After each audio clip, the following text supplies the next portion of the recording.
Alguns versículos aqui de Gálatas nós podemos fazer menção. Gálatas 3:6 diz assim: é o caso de Abraão, que creu em Deus, e isso lhe foi imputado como justiça. Sabei, pois, que os que são da fé são filhos de Abraão. Os que são da fé. Ora, tendo a Escritura previsto que Deus haveria de justificar pela fé os gentios, anunciou primeiro o evangelho a Abraão, dizendo: todas as nações serão benditas em ti, de sorte que os que são da fé são benditos com o crente Abraão. Aqui nós estamos incluídos, né? Sabemos que foi um plano de Deus incluir a igreja, já desde o princípio, porque eu já ouvi falar, não, porque a gente só conseguiu entrar na promessa, pessoas falam, né?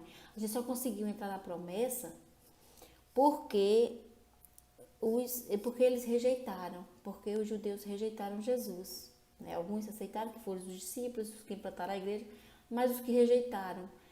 Por isso que Israel foi rejeitada. Israel não foi rejeitada. Israel não foi rejeitada. Apenas era plano de Deus incluir a igreja. Aí houve um alargamento, um estreitamento da promessa, primeiro em Abraão. Eu já li um autor falando sobre isso. Ele fala sobre o estreitamento da promessa em Abraão, na descendência, para depois haver o alargamento. Veja bem, por quê? De sorte que os que são da fé são benditos com o crente Abraão. E aqui há o alargamento. Primeiro o estreitamento. Somente Abraão e o seu descendente. Mas em Cristo nós recebemos o direito de sermos enxertados o zabuzeiro, né? Enxertado na oliveira. Então, eles são, para eles foi a promessa, né? Tem muita coisa falando sobre isso. Para a bênção de Abraão, para que a bênção de Abraão chegasse aos gentios, por Jesus Cristo, e para que, pela fé, nós recebamos a promessa do Espírito. Irmãos, como o homem falo, se o testamento de um homem foi confirmado, ninguém anula, nem lhe acrescenta alguma coisa. Ora, as promessas foram feitas a Abraão e à sua posteridade. Não diz, as posteridades, como falando de muitas, mas como de uma só. É a tua posteridade que é Cristo. Entendeu? É a tua posteridade. A partir de Cristo, as famílias benditas da fé são incluídas. É a posteridade de quem? Quando ele fala na posteridade, está falando de um só, que é Cristo. Quando Cristo vem, Cristo é a porta que abre. Todos que creem nele recebem o direito de serem chamados filhos de Deus. E herdeiros de quê? Das promessas feitas a Abraão. Né? Então, porque se a herança provém da lei, já não provém da promessa. Mas Deus, pela promessa, a deu gratuitamente a quem? A Abraão. Logo, para que é a lei? Foi ordenada por causa das transgressões, até que viesse a posteridade, a quem a promessa tinha sido feita, e foi posta pelos anjos na mão de um medianeiro. Ou seja, o plano de Deus foi executado lá desde o Sinai, quando ele entregou até aqui. Então, todo um projeto que foi sendo implantado para que chegasse a nós. Né? Aí, por fim, nós vamos lá para o verso 28, diz assim: nisto não há judeu nem grego, não há servo nem livre, não há macho nem fêmea, porque todos vós sois um em Cristo Jesus. E se sois de Cristo, então sois descendentes de Abraão e herdeiros conforme a promessa. Pronto. Entendeu? Então, hoje, quem vai herdar a promessa? A igreja, juntamente com Israel. Né? Porque quando os judeus aceitam Cristo, são os judeus messiânicos, né? E os gentios, que éramos nós, aceitamos Cristo, somos cristãos, então formamos a igreja, é um povo só, e haverá um só rebanho e um só pastor. Mas as promessas não foram revogadas. Deus não revogou as promessas feitas a Abraão. Por isso que a terra é deles. A terra é deles. Quando eu vou falar quando eu vou falar em reino milenar de Cristo, nós vamos, é muito interessante, vamos explorar bem Zacarias 14, o livro de Zacarias quase todo, o livro de Isaías, que fala muito bem sobre esse reino milenar de Cristo na terra, onde vai descer a Jerusalém celestial, ela vai ser implantada, Sião, onde Cristo vai habitar no meio do seu povo. Os nossos patriarcas vão habitar lá e nós iremos visitar Jerusalém. O reino é de Cristo e ele é o reino teocrático, onde Cristo reina, ele é Senhor, ele é juiz, ele é rei. É muito interessante, é porque o assunto é muito vasto e lógico que a gente não pode misturar, né? Muita coisa que eu tô pulando, viu?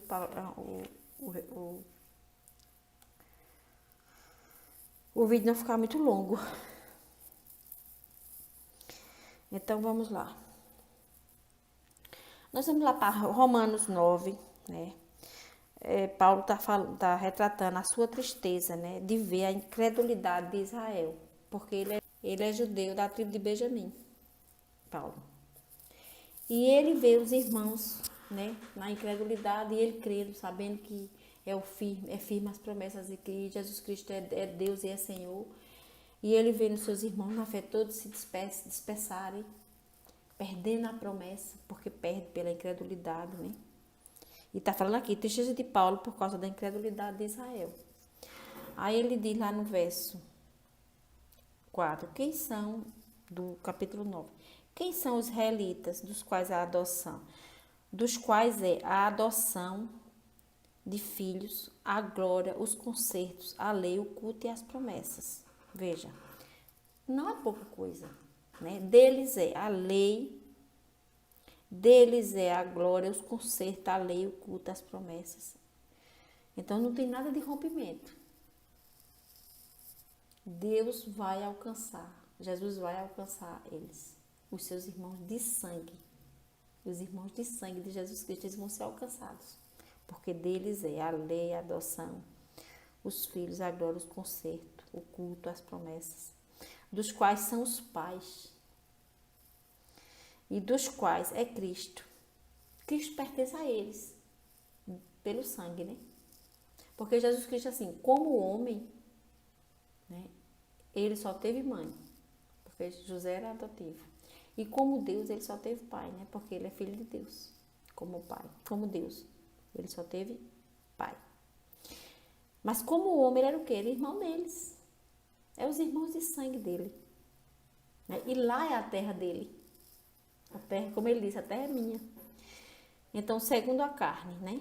Dos quais são os pais e dos quais é Cristo, segundo a carne, o qual é sobre todos. Deus bendito eternamente. Amém.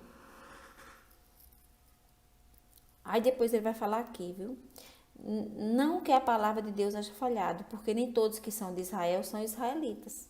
Porque o que ele está querendo dizer? Porque para poder você ser considerado herdeiro dessa promessa, tem a questão da fé, né?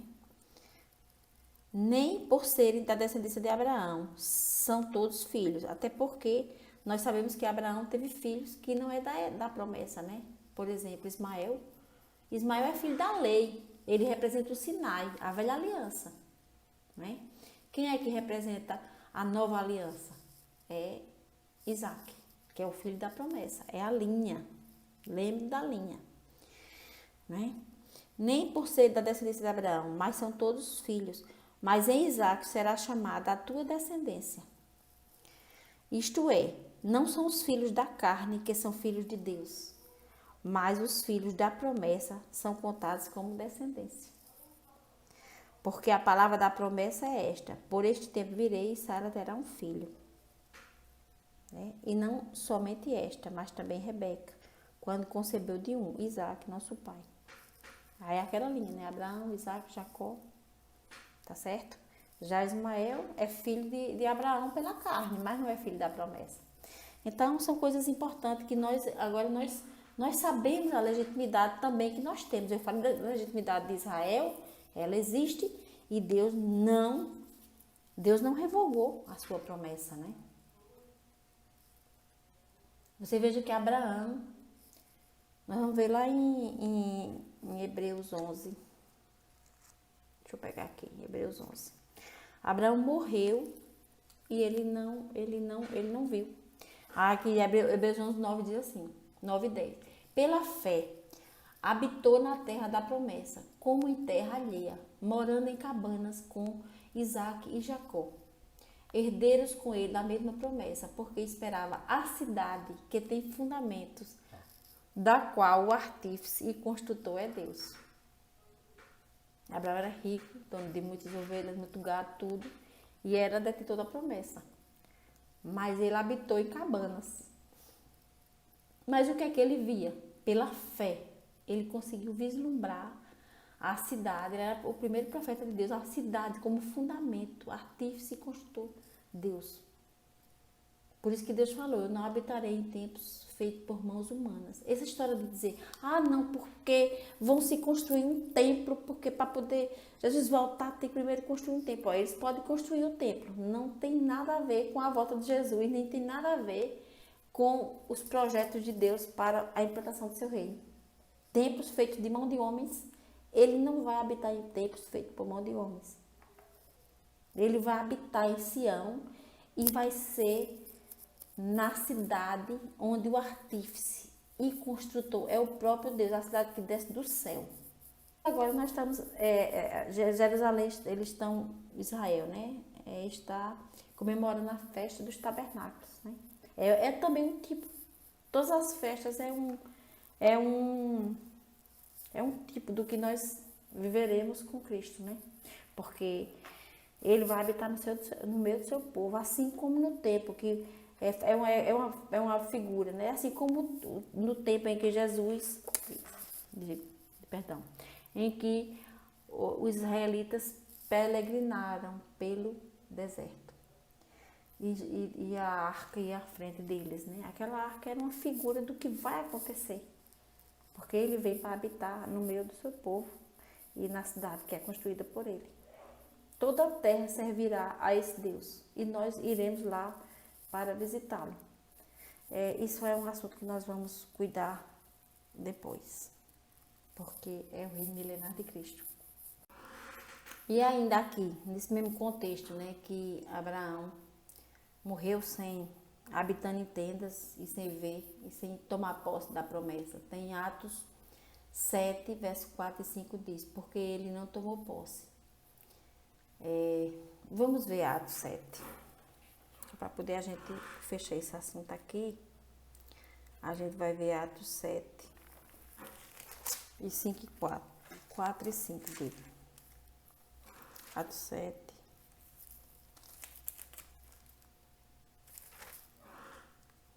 Então saiu da terra dos caldeus e habitou em Harã. E dali, depois que seu pai faleceu, Deus o trouxe para esta terra em que habitais agora. E não lhe deu nela herança. Preste atenção nisso. E não lhe deu nela herança, nem ainda o espaço de um pé. Mas prometeu que lhe daria a posse dela. E depois dele, a sua descendência, não tendo ele filho. Veja, não lhe deu nela espaço de um pé. Era a terra da herança, era a terra da promessa. Você sabe o que a pessoa vê a terra, ter a promessa, receber de Deus, Deus falar assim, audivelmente a ele, e ele não teve o espaço de um pé. Diz lá em Atos 7, não teve o espaço de um pé. E ele morreu crendo. Entendeu?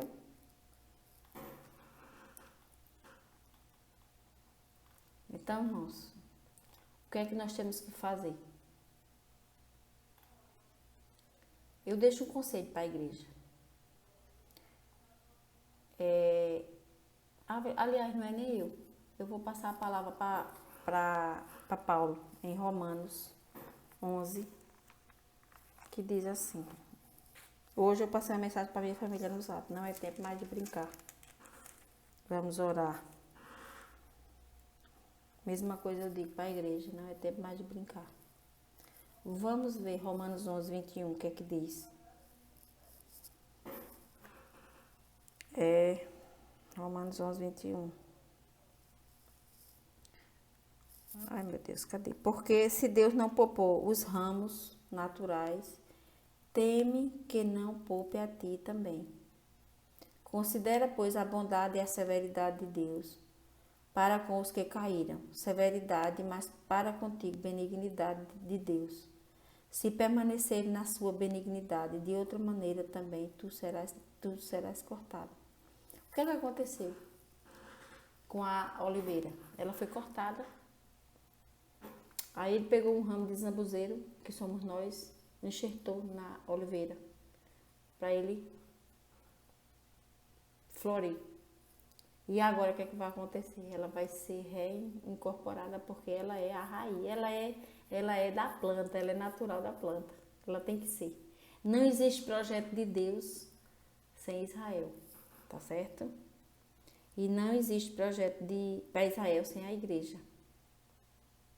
Pronto, não existe projeto de Deus sem Israel, não existe projeto de Deus sem a igreja. É por isso que eu, uma vez falando sobre a volta de Jesus e falando que eu creio quem creu e não crê mais. Eu creio que Jesus vai voltar, né? Não é assunto, mas só para mostrar. Jesus vai voltar e ele primeiro vai haver essas guerras, essas coisas todas, a igreja vai ser protegida na terra por Deus, num deserto, sei lá onde Deus vai mandar a igreja, ele vai proteger, se vai tirar, botar nas nuvens. Ele vai proteger a igreja. Ele vai proteger a igreja de Jesus Cristo. Ele não vai abandonar o seu povo. Mas a igreja vai estar aqui. E a igreja vai ser protegida. Mas eu quero dizer para os irmãos que não haverá bodas do Cordeiro sem Israel. Com esses que defendem que a igreja não passará por esses dias difíceis, esses que defendem isso, está dizendo o seguinte, que Israel fica para trás e Deus vai fazer as bodas do Cordeiro só com a igreja. Tem sentido isso, minha gente? Se dele é a promessa, é o culto, é a lei, está lá na palavra. Deles é a promessa, é o culto, é a lei. Como é que Deus vai fazer uma ceia, as bodas do Cordeiro? Como é que Jesus vai fazer as bodas do Cordeiro sem o seu povo, os seus irmãos segundo a carne e herdeiros da promessa? Quando eles reconhecerem Jesus à porta, aí sim, eles serão igual a nós, não existe diferença. Portanto, eles não vão ficar para trás. A igreja vai esperar por eles sim. E todos herdaremos a mesma promessa. Todos herdaremos. Todos. E as bodas do Cordeiro incluem Israel. Portanto, não existe. Veja só. E também eles, se não permanecerem na incredulidade, veja, vocês viram que eu falei sobre isso, né? A credulidade, a fé é um dos subsídios, é um dos requisitos essenciais para que possamos herdar, né? E a incredulidade é justamente a causa de muitos caírem e muitos cairão ainda pela incredulidade, não é? E também eles, se não permanecerem na incredulidade, até eles que são da oliveira, se não permanecerem na incredulidade, serão enxertados, porque poderoso é Deus para tornar a enxertar. Ou seja, Deus não quebrou, ele agora vai o quê? Enxertar. Unir de novo, fazendo. Poderoso é para tornar a enxertar. Porque se tu foste cortado do natural, zambuzeiro, e contra a natureza, enxertado na boa oliveira, quanto mais esses que são naturais serão enxertados na própria oliveira. Vamos lá. Então veja só, o que é que ele está dizendo aqui? Vocês se cuidem com a gente, com a igreja. Por quê? Porque eles no natural, a natural oliveira foi quebrada. Mas Deus é poderoso para voltar a enxertar. E se eles foram quebrados sendo natural, imagina nós, que somos abuseiros, que fomos enxertados. Se a gente permanecer na incredulidade ou não permanecer na fé, podemos também ser cortados. Porque não quero, irmão, que ignoreis este segredo, para que não presumais de vós mesmos, que o endurecimento veio em parte sobre Israel, até que a plenitude dos gentios haja entrado. Ou seja, o plano de Deus é que a gente entre. Quando todos estiverem, esse rebanho todo, selecionado, excluído, alcançado, assim todo Israel será salvo, como está escrito: de Sião virá o libertador e desviará de Jacó as impiedades. E este será o meu concerto com eles, quando eu tirar os seus pecados. Então a gente não pode se presumir, nem deixar de ser vigilantes. Cada um que cuide de sua coroa, porque se balançar a cabeça assim, a coroa pode cair. Coisa mais difícil para o crente é manter segura a coroa, é manter a coroa. Para mim é o maior desafio, eu como crente digo. É todo dia pedindo ajuda e misericórdia a Deus para não perder a coroa. Ele diz: não se presumais de vós mesmos. A gente não pode, irmão, se presumir de nada. Quero chorar de uma vez salvo, salvo para sempre. Uma vez, não tem nada de nada. Você tem que todo dia, como diz, combater o bom combate e guardar a fé. E é todo dia. A luta é diária, a luta é constante. É com a ajuda e a misericórdia de Deus. Não é nem pela força, nem pela violência. É uma luta diária, é uma luta desigual. Porque você tem que lutar, lutar, lutar, lutar, lutar. Nunca parar, e o caminho é estreito e é cada vez mais estreito. E você tá ali, ó. Cuidando, lutando para não perder sua coroa. E ele está aqui dizendo. E não tem aquela passagem assim: vós que está em pé, cuidado para que não caia. Então, qual é o conselho que eu dou à igreja? Quando eu dou à igreja, eu dou a mim, a primeira pessoa que recebo, tá? Vamos fazer de tudo para que ninguém roube nossa coroa. Porque perto está o Senhor. E logo, logo, nós entraremos de posse dessa promessa que foi feita aos nossos pais lá no tempo do Sinai, para que nós possamos ser dignos, irmão, desta promessa, que ela vale a pena, porque é maravilhoso, é extraordinário. É isso que eu queria dizer. E eu queria orar para que Deus possa nos dar a graça, para que nós possamos guardar, né, com muita coragem,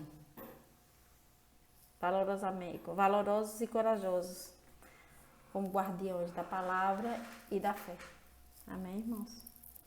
Vamos orar? Pai amado, Deus maravilhoso, eu te agradeço, Pai, pelas graças alcançadas, Pai, por tuas promessas que são muito firmes. Coloca em nosso coração, Pai, a força, a intrepidez para que possamos lutar sem parar, Pai, lutar continuamente para guardar, Pai, a coroa que tu nos colocaste em nossa cabeça, para guardar firmemente as promessas em nosso coração, Pai. Combatendo o bom combate e guardando a fé. Tudo isso, Pai, nós te pedimos, te agradecemos e te glorificamos. Em nome de Jesus, amém. Um beijo no seu coração. Olhe os outros vídeos, tenha paciência, escute esse, dê o seu like, tá certo? Fique ligado, porque eu não faço vídeo toda semana, mas quando eu faço uns enormes. Dê o seu like, compartilhe e veja os anteriores para poder você entender, tá certo? Um beijo no seu coração e Deus abençoe.